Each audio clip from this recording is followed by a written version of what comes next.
Hey, good afternoon, everybody. Vance Morris here with Deliver Service Now and another edition of What Would Walt Do with Your Business? And I want to start today with goofy questions.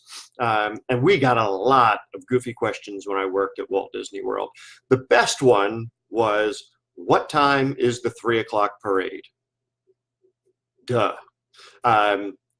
We got all sorts of crazy questions. I'm going to come back to that one in just a second. But the other good one was, do you work here? As I stood dressed up in my finest three-piece suit with my name tag on, running around, managing a restaurant, and people asking if I worked here. The name tag usually gives it away. One of the other crazy things is that, at Disney, people just completely lose their mind. They lose all touch with reality. And it really brought out the goofiness in them. When I was at Pleasure Island managing nightclubs, this was Disney's failed attempt at nighttime entertainment and booze and debauchery. People actually felt so comfortable with us that they would put their child in a car seat on top of the bar and go dancing in a nightclub, thinking that the bartender was going to go ahead and babysit for them, which is just outrageous. You wouldn't do that anywhere else, but at Disney they felt comfortable enough to do it. Another thing is that they thought that all laws, through the state of Florida and through the U.S.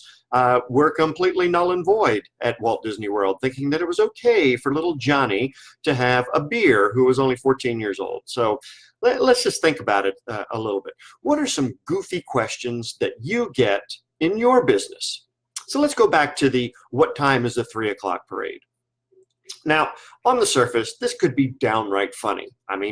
It's a 3 o'clock parade, for example. But what the guests were really asking is, what time does the 3 o'clock parade come to this spot, wherever they were standing on Main Street in the Magic Kingdom?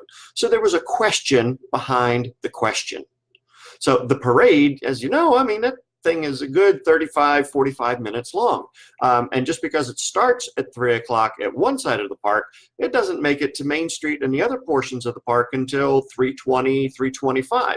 So it really wasn't a dumb question. It was a question, there was a question behind the question.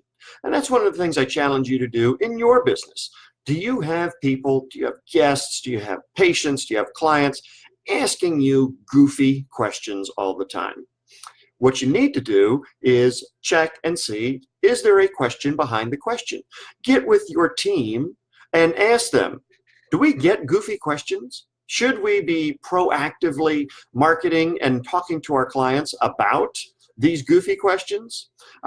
Better yet, ask your clients or patients, is there something about us that you don't understand? So check and see if there are questions behind the question. This is Vance Morris with another edition of What Would Walt Do? And I hope you've enjoyed that and gotten a little something out of it. So go check right now to see if you have questions behind your goofy questions. Thanks so much.